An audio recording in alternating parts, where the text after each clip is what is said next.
एक पंजाबी की मिसाल है, घर को आग लगी घर के चिराग से। मेरे एक कज़न है, उनको ना मतलब कि 18 ईयर का मतलब कि कज़न था मेरा, उसको हार्ट की प्रॉब्लम थी। बड़ा हमने रिसर्च की यहाँ पे, ये 2016 का वाक़या है। तो काफ़ी रिसर्च की, डॉक्टर ने यही कहा जी आपका इसका ट्रांसप्लांट होना है, आपको इंडिया जाना पड़ेगा।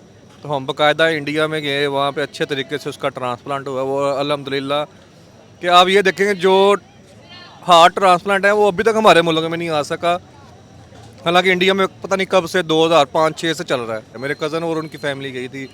एक्स्ट्रा वीज़ा नहीं देते, आपको पता है, स्ट्रिक है डॉक्टरों की बाकायदा वो प्रिस्क्रिप्शन लगती है कि इस पेशेंट को और उनके वालिद साहब मतलब मेरे एक मामू गए थे बस। एक्सपीरियंस उन्होंने शेयर तो किया होगा, कैसा उन्होंने रहा वहाँ? कहा कि बड़ा अच्छे से ट्रीट करते हैं डॉक्टर वहाँ पे, अच्छा ट्रांसप्लांट किया। पैसे लगते ज़रूर हैं लेकिन एक सेफ्टी तो है ना यार, सबसे बड़ी चीज़ है। इंसान सेफ्टी देखता है।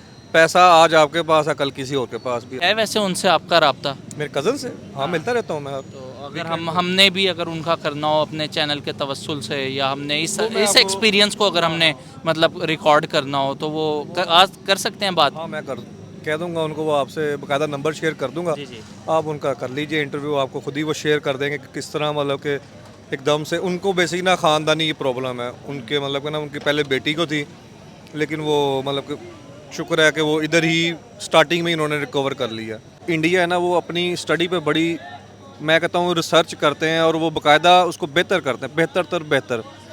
मैं भी दुबई गया था, मेरा तकरीबन 6 महीने का विजिट रहा, ट्रांजिट वीज़ा। मैंने उधर सर्च की, वहाँ पे इंडियन मुझे काफ़ी मिले। वो बड़े यार पोलाइटली तरीके से आपसे बात करते हैं, आप खुद खुश होता है, आपका दिल खुश होता है कि यार ये गैर मुस्लिम हो के आपके साथ इतने अच्छे से बात करते हैं कि आप कहते हैं यार इस तरह तो हमारे पाकिस्तान लाहौर में नहीं ऐसा होता। हाँ, अच्छे बुरे पाकिस्तान में भी हैं, लेकिन ज़्यादातर लोग यही हैं कि नॉलेज ही नहीं है लोगों को, पढ़ने बोलने बात करने का तरीका ही नहीं है। और वहाँ पे सारे इस तरह बात करते हैं जिस तरह पता नहीं वहाँ पे जाके कौन सी, मैं हैरान होता हूँ। दुबई में आप भी जाएं तो आप इस तरह मतलब कि स्ट्रेट फॉरवर्ड रहेंगे, बड़े अच्छे से बात करेंगे हर एक से। मैं मज़े की बात ये बताता हूँ, मैं जब यहाँ से जा रहा था ना, मतलब वहाँ से आ रहा था, जाते हुए तो मुझे इतना फील नहीं हुआ, आते हुए आप यकीन माने अभी जहाज़ रनवे पे चल रहा था स्लोली मतलब के, और लोगों ने ऐसे मतलब कि अपने जैसे कहते हैं ना बैग छोटी छोटी चीज़ें इस तरह उठा के खड़े हो गए जैसे बस में सफ़र कर रहे हैं। मतलब कि एक एमिरेट्स इतनी बड़ी एयरलाइन है और उसके अंदर मतलब सारे पाकिस्तानी लाहौरी थे जो भी आ रहे थे, और इस तरह खड़े हो गए थे। इसका मतलब क्या है कि इनको नॉलेज ही नहीं है, इनको, मैं कहता हूँ, तलीम की बहुत कमी है हमारे मुल्क में बेसिक। अस्सलाम वालेकुम। वालेकुम सलाम। आपका नाम? आमिर। क्या करते हैं सर आप? मैं फार्मासिस्ट हूँ, डी फार्मेसी की है मैंने यूनिवर्सिटी ऑफ लाहौर से। लाइफ कैसी जा रही है? अल्हम्दुलिल्लाह ठीक है। सर, चूंकि आपकी फील्ड फार्मेसी से रिलेटेड है, तो मैं टॉपिक भी फार्मेसी के हवाले से आपसे पूछूंगा। आखिर क्या वजह है कि फार्मेसी ऑफ द वर्ल्ड की अगर बात की जाए तो हमारी नेबर कंट्री भारत का नाम आता है। आज भी 70% अद्वियात जो है वो हमारी नेबर कंट्री पूरी दुनिया में मतलब मैन्युफैक्चर करके एक्सपोर्ट कर रही है। कैसा देखते हैं, भारत कितना आगे है इस टाइम फार्मेसी में? हमारे बेसिक यहाँ पे हुक्मरान जो है वो आगे बढ़ने का मौका ही नहीं दे रहे किसी को। पहली बात तो यही है।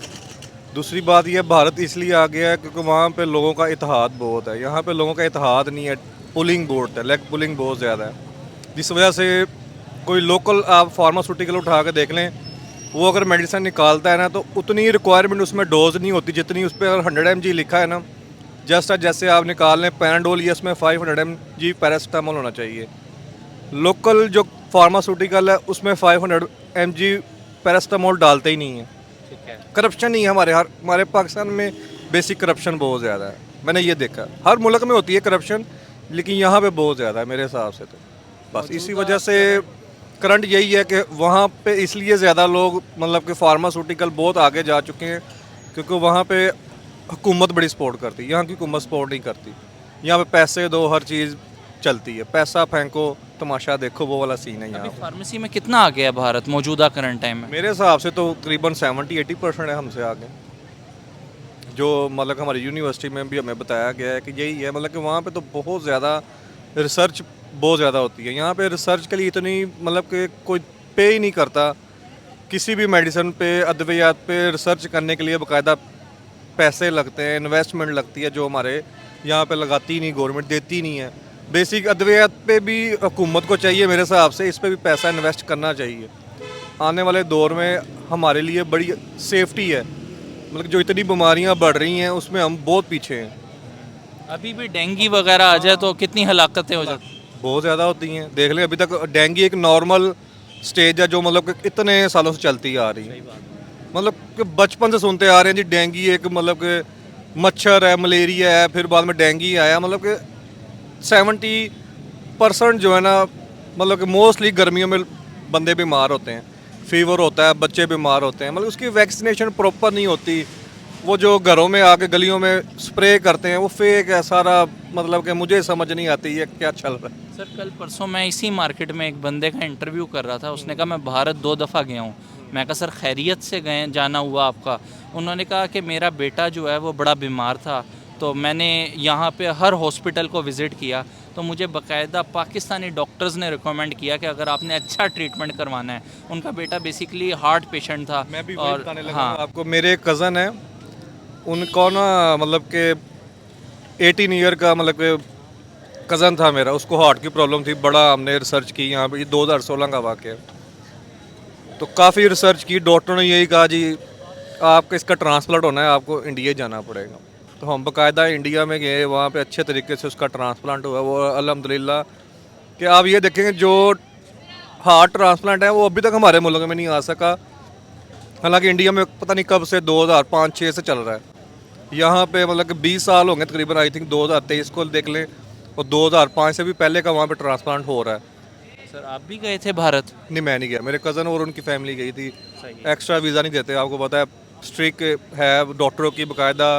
वो प्रिस्क्रिप्शन लगती है कि इस पेशेंट को, और उनके वालिद साहब मतलब मेरे एक मामू गए थे बस। एक्सपीरियंस उन्होंने शेयर तो किया होगा, हाँ, कैसा उन्होंने रहा वहाँ? कहा कि बड़ा अच्छे से ट्रीट करते हैं डॉक्टर वहाँ पे, अच्छा ट्रांसप्लांट किया। पैसे लगते ज़रूर हैं लेकिन एक सेफ्टी तो है ना यार, सबसे बड़ी चीज़ है। इंसान सेफ्टी देखता है।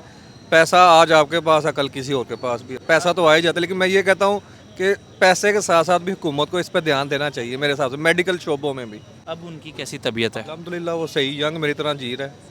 अच्छा, एक दफ़ा ही जाने का हाँ, इत्तेफाक? एक दफ़ा ही हुआ उनका। और पूरा मतलब वो कितना स्टे था उनका वहाँ पे? तकरीबन 2 माह। अच्छा, 2 माह वहाँ पे रहे वो? 2 माह वो वहाँ पे रहे हैं। केरला सिटी था कोई वहाँ का। हाँ, केरला है। तो वहाँ पे स्टे किया और अच्छे से उनका ट्रीटमेंट हुआ। बाकायदा जिन डॉक्टर ने प्रेफर किया था वो वहाँ पे उनको बड़ा उन्होंने अप्रिशिएट किया कि हाँ ये डॉक्टर हमें जानते हैं। हम यूके में मतलब कि मुख्तलिफ मतलब के स्टेज पे मिलते भी रहे हैं, मतलब जैसे मुख्तलिफ कंट्रियों के मिलते हैं, बाहर कंट्रियों में जाके बाकायदा शो होते हैं, बाकायदा बुलाया जाता है, इनविटेशन पे दिया जाता है डॉक्टरों को, मतलब सीखने के लिए भेजा जाता है। लेकिन बस ऐसा ही है हमारे अभी पास। है वैसे उनसे आपका राब्ता? मेरे कज़न से हाँ मिलता रहता हूँ मैं। तो अगर हमने भी अगर उनका करना हो अपने चैनल के तवस्सुल से, या हमने इस एक्सपीरियंस को अगर हमने मतलब रिकॉर्ड करना हो, तो वो आज कर सकते हैं बात? हाँ मैं कह दूंगा उनको, वो आपसे बाकायदा नंबर शेयर कर दूंगा। जी जी। आप उनका कर लीजिए इंटरव्यू, आपको खुद ही वो शेयर कर देंगे कि किस तरह मतलब कि एकदम से उनको बेसिक ना ख़ानदानी प्रॉब्लम है उनके, मतलब कि ना उनकी पहले बेटी को थी, लेकिन वो मतलब कि शुक्र है कि वो इधर ही स्टार्टिंग में ही उन्होंने रिकवर कर लिया मेडिसिन से ही। बाकी जो बेटा था उसका ज़रा लेट पता चला। बस चल रहा है, मतलब ठीक है वो काफ़ी। नाज़रीन देखें, आए दिन कोई ना कोई, अब हमें मार्केट के अंदर एक ऐसा लोकल, मतलब अगर हम देखें रोड शो करते हुए, कोई ना कोई एक पर्सन ऐसा ज़रूर मिलता है जो बताता है कि मेडिकल ट्रीटमेंट के लिए हमें पाकिस्तान से जो है वो भारत जाना पड़ रहा है। सर मेरा क्वेश्चन ये है कि 75 साल उनको भी मिले, 75 साल हमें भी मिले, हम एक अस्पताल ऐसा नहीं बना सके? आप हार्ट की बात करें, लीवर ट्रांसप्लांट भी, और भी बहुत सी ऐसी चीज़ें हैं जो बाकायदा रिकमेंड किया जाता है। और अफसोस पता है किस बात का है? हमारा मीडिया ये चीज़ें नहीं दिखाता। हाँ, शो ही नहीं करते, ये कोई भी नहीं शो करता। यही तो मसला है ना कि मीडिया भी कुछ थोड़ा सा स्लो है इस मामले में। कुछ हुकूमत के जो मेन बंदे हैं वो भी इसमें बहुत ज़्यादा पीछे जा चुके हैं। वो कहते हैं सिर्फ स्टडी भी वो नहीं हो रही जो होनी चाहिए। हालांकि इतने वज़ीर आए गए, किसी ने भी आज तक स्टडी के ऊपर भी कोई अच्छी तवज्जो नहीं दी मेरे हिसाब से। इसीलिए हम बहुत पीछे जा चुके हैं। नॉलेज ही नहीं देते, मतलब कि नॉलेज है ही नहीं किसी को कि क्या करना चाहिए, कैसे स्टडी को बेहतर किया जाए, कैसे इस शोबे को ज़्यादा आगे लेके जाया जाए। जैसे दूसरी कंट्रियाँ मतलब कि आगे जा रही हैं, हमें भी मेरे हिसाब से आगे जाना चाहिए। पैनाडोल की शॉर्टेज देख लें, अभी कुछ अर्सा पहले कितना अर्सा रही। देख लें कि वो कितनी ब्लैक में बिकी है, और वो मुझे नहीं लगता कि इस तरह होना चाहिए। एक नॉर्मल पैराडोल है जो एक मतलब कि गरीब आदमी क्या करेगा। मैंने खुद, मेरी जानने वाले दोस्त हैं फार्मेसी पे जॉब करते हैं, वो कह रहे हैं हमने 200-200 रुपये का पत्ता सेल किया, हालांकि 10 रुपये का ही उसकी प्राइस है। 200 मतलब कि 200% उसको इतना महंगा सेल किया गया और लोगों ने खरीदी। लेकिन आप ये सोचना, गरीब आदमी क्या करे, जो मतलब कि बिल्कुल ही गरीब है, जैसे कि झोंपड़ियों वाले हैं, बीमार होते हैं, वो कहाँ से खरीदें ये चीज़ें? एक सिंपल पैराडोल की वो 200 रुपये भरेंगे।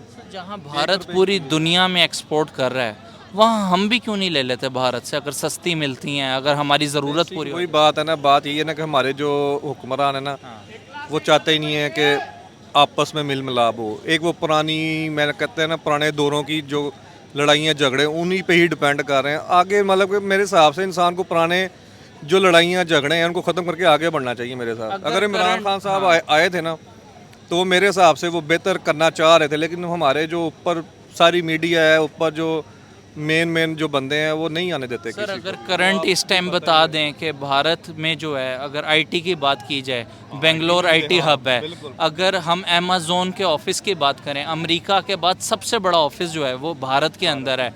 एप्पल स्टोर जो है वो भारत में ओपन हुआ है। इलेक्ट्रिक कार्स जो है, टेस्ला जैसी कंपनी, वो भारत के अंदर जा रही है। उन्होंने खुद तैयार की है मेरे साथ, मर्सिडीज है या पता नहीं ऑडी है शायद, जो उन्होंने खुद बनाई है। अब ये मैंने गाड़ी ली है, अब खुद सोचें, ये विड्स है पाकिस्तान में, इसकी एक्चुअल प्राइस 12 लाख रुपए है पूरे वर्ल्ड में।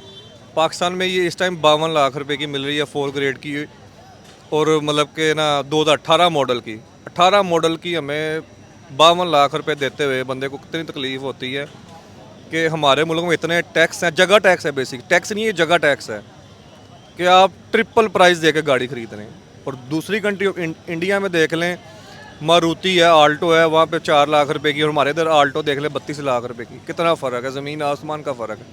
मतलब कि इनको कोई कंट्रोल करने वाला है ही नहीं। सर क्या लगता है, अगर मीडिया ये सही इमेज भारत की बताने लगे तो क्या कोई फ़र्क पड़ेगा आवाम के अंदर? लगता पड़ेगा, आवाम को पड़ेगा, लेकिन जो ऊपर बैठे हैं उनका तो ज़मीर ख़त्म हो चुके हैं। आप देख रहे हैं ना, नून लीग की पूरी जितनी भी कमीना थी, जैसे ही उन्होंने नई गवर्नमेंट आई है, वो सारे के सारे भाग गए। मतलब कि आप खुद सोचें कि जो मुल्क, जो हुक्मरान आते हैं, वो अपने पाकिस्तान में रह के पाकिस्तान के लिए कुछ नहीं करते, वो बाहर चले जाते हैं। तो आप उन पर कैसे डिपेंड करते हैं, किस तरह वोट डालते हैं लोग, मुझे नहीं समझ आती किस तरह उसको सपोर्ट कर रहे हैं उनको। मतलब कोई ऐसा बंदा, मैं नहीं कहता इमरान खान आए, फलां आए, जो भी है, मतलब कि मेरे हिसाब से पाकिस्तान के लिए कुछ करके जाए यार। तो लगता है भारत की लीडरशिप उनकी आवाम के लिए बेहतर है? नरेंद्र मोदी जो वजीर आज़म है, जो मोदी है, वो देखने दूसरी दफ़ा शायद वज़ीर आज़म बना है, दूसरी या तीसरी दफ़ा भी मोस्ट फेवरेट जा रहा है। हाँ, मोस्ट फेवरेट। वो उनकी गवर्नमेंट जो है स्ट्रॉन्ग है, वो कुछ कर रही है, तो ही आवाम उनको कुछ वोट दे रही है ना। सर मेरा एक क्वेश्चन है यहाँ पे आपसे, जहाँ हमारा मीडिया ये बताता है वो मिनॉरिटीज़ के बड़े ख़िलाफ़ हैं, वहाँ पे वही सऊदी अरब जो इस्लामिक कंट्री है, वो अपनी कंट्री में बुला के उन्हें सिविल अवार्ड से नवाजता है। तुर्की बुलाता है इस्लामिक कंट्री, तो वो भी उन्हें अवार्ड से नवाजता है। 9 साल टेन्योर के अंदर अगर देखा जाए, 15 international award Narendra Modi win कर चुके हैं। लेकिन ये हमारा ही स्पेसिफिक जो पाकिस्तानी मुसलमान है, इन्हें ही क्यों मतलब इतना मसला, और यही क्यों वो कहते हैं? मैं वही तो बताने लगा हूँ कि हमारे मुसलमानों में ना इत्तेहाद नहीं रहा। वो एक पंजाबी की मिसाल है, घर को आग लगी घर के चिराग से, वही हिसाब है हमारे मुसलमानों में भी, कि हमारी लेग पुलिंग जो है ना वो बहुत ज़्यादा है इधर, जिस वजह से इसको ख़त्म करना चाहिए, आगे बढ़ना चाहिए, शऊर देना चाहिए। मैं तो कहता हूँ पहले, सबसे पहले मुल्क की जो एजुकेशन है ना उसको बेहतर करना चाहिए, शऊर देना चाहिए बच्चों से लेके बड़ों तक। अब देखो ना, जो इंडिया है ना, वो अपनी स्टडी पे बड़ी, मैं कहता हूँ, रिसर्च करते हैं, और वो बाकायदा उसको बेहतर करते हैं, बेहतर। मैं भी दुबई गया था, मेरा तकरीबन 6 महीने का विज़िट रहा, ट्रांजिट वीज़ा, मैंने उधर सर्च की। वहाँ पे इंडियन मुझे काफ़ी मिले, वो बड़े यार पोलाइटली तरीके से आपसे बात करते हैं। आप खुद खुश होता है, आपका दिल खुश होता है कि यार ये गैर मुस्लिम हो के आपके साथ इतने अच्छे से बात करते हैं कि आप कहते हैं यार इस तरह तो हमारे पाकिस्तान लाहौर में नहीं ऐसा होता। हाँ, अच्छे बुरे पाकिस्तान में भी हैं, लेकिन ज़्यादातर लोग यही हैं कि नॉलेज ही नहीं है लोगों को, पढ़ने, बोलने, बात करने का तरीका ही नहीं है। और वहाँ पे सारे इस तरह बात करते हैं जिस तरह पता नहीं वहाँ पे जाके कौन सी, मैं हैरान होता हूँ। दुबई में आप भी जाएं तो आप इस तरह मतलब कि स्ट्रेट फॉरवर्ड रहेंगे, बड़े अच्छे से बात करेंगे हर एक से। मैं मज़े की बात ये बताता हूँ, मैं जब यहाँ से जा रहा था ना, मतलब वहाँ से आ रहा था, जाते हुए तो मुझे इतना फील नहीं हुआ, आते हुए आप यकीन माने अभी जहाज़ रनवे पे चल रहा था स्लोली मतलब के, और लोगों ने ऐसे मतलब कि अपने जैसे कहते हैं बैग, छोटी छोटी चीज़ें इस तरह उठा के खड़े हो गए जैसे बस में सफ़र कर रहे हैं। मतलब कि एक एमिरेट्स इतनी बड़ी एयरलाइन है, और उसके अंदर मतलब सारे पाकिस्तानी लाहौरी थे जो भी आ रहे थे, और इस तरह खड़े हो गए थे। इसका मतलब क्या है कि इनको नॉलेज ही नहीं है, इनको मैं कहता हूँ तलीम की बहुत कमी है हमारे मुल्क में बेसिक। मतलब मेरा जो एक्सपीरियंस है, मैं खुद भी ये सोचता हूँ कि मैं यहाँ से चला जाऊँ, फिर मैं कहता हूँ यार नहीं, यहाँ पे जितना मैं रह के कर सकता हूँ कुछ बेहतर, जो मेरे पास नॉलेज है, जितना मैं पढ़ा हूँ, जो लोगों की मैं मदद करता हूँ, मेडिसिन देता हूँ, बड़े लोगों को मैं मतलब कि फ्री में भी देता हूँ, फार्मेसी पे मेरे पास आते हैं। मतलब कि दुख होता है कि यार मैं भी ना पाकिस्तानी बड़ा कुछ करना चाहता हूँ लेकिन कुछ कर नहीं पा रहा, क्यों? हमें सपोर्ट ही नहीं कर रहा कुछ। हमारी बेसिक में ख्वाहिश पैदा हुई है कि भारत भी विज़िट करके देखा जाए। ख्वाहिश होती है, लेकिन आपको खुद पता है कि वीज़े ही नहीं मिल रहे, आप किस वीज़े पे जाएंगे? अभी रिसेंटली तकरीबन 2-3 दिन पहले एक पर्सन से मेरी इसी मार्केट में मुलाकात हुई। वो कह रहे मैं 8 महीने पहले होके आया हूँ। तो मैंने उनसे पूछा कितना फ़र्क लगा आपको, तो वो यही कह रहे कि अब वो भारत यूरोप लगता है और यहाँ पे यूरोप बन गया बेसिक। उन्होंने बहुत आपको ग्रूम किया है, पैसा लगाया है, आवाम को शऊर दिया है। उन्होंने देखा है कि पहले, सबसे पहले मैं पहले भी ये कहता हूँ, सबसे बड़ी तलीम है। तलीम ही इंसान में शऊर पैदा करती है। अगर आपके बच्चे को अच्छी तलीम मिलेगी, वो बड़ा होगा अच्छे तरीके से, उसको पता चलेगा उसको क्या, किस तरह उसने बात करनी है, किस तरह लोगों की हेल्प करनी है। बुक्स पढ़ते हैं, 100 नॉलेज मिलता है। मतलब कि ये चीज़ें पहले मेरे हिसाब से आम करनी चाहिए। बाकी अल्हम्दुलिल्लाह मैं तो खुश हूँ जो भी चल रहा है, अल्हम्दुलिल्लाह अच्छी लाइफ है। लेकिन ये है कि मैं कहता हूँ बाकियों की भी अच्छी होनी चाहिए। लास्ट मैसेज देना चाहेंगे? मैंने बहुत टाइम ले लिया आपका। मैसेज यही है कि मैं कहता हूँ तलीम पे बहुत तवज्जो देनी चाहिए। सबसे पहला जो मेन है ना, हुकूमत को ये चाहिए तलीम तलीम तलीम। तलीम बेहतर होगी तो हमारा हुकूमत भी अच्छी आएगी और हमारा मुल्क भी ग्रूम करेगा। हम भी कल को ये कह सकते हैं कि हमारे जो मुस्लिम कंट्रीज़ हैं वो हमें सपोर्ट कर रहे हैं, हमारे जो मुल्क में अच्छे अच्छे लोग आगे बढ़ रहे हैं। अभी मैं एक वीडियो देख रहा था, एक हेलमेट तैयार किया है मतलब कुछ लड़कों ने मिलके ना, मतलब जिसमें आप बाइक स्टार्ट, मतलब सब कुछ उसमें ऑप्शनें दी हैं। मैं कहता हूँ ऐसा मैंने किसी कंट्री को नहीं देखा जिसने ये हेलमेट इस तरह का तैयार किया हो। तो आप इस तरह के जो मेन मतलब अच्छे लोग हैं, जो मतलब वर्क करने वाले इंजीनियर हैं, डॉक्टर हैं, हर फील्ड में हर तरह के लोग होते हैं, उनको सपोर्ट करना चाहिए। उनको एक अच्छे प्लेटफॉर्म मिलना चाहिए जिस पे वो आगे ग्रूम कर सकें, मुल्क के लिए कुछ कर सकें, नाम रोशन कर सकें। बस यही मेरी आखिरी ख्वाहिश है कि सबको आगे बढ़ना चाहिए बस। बहुत बहुत शुक्रिया।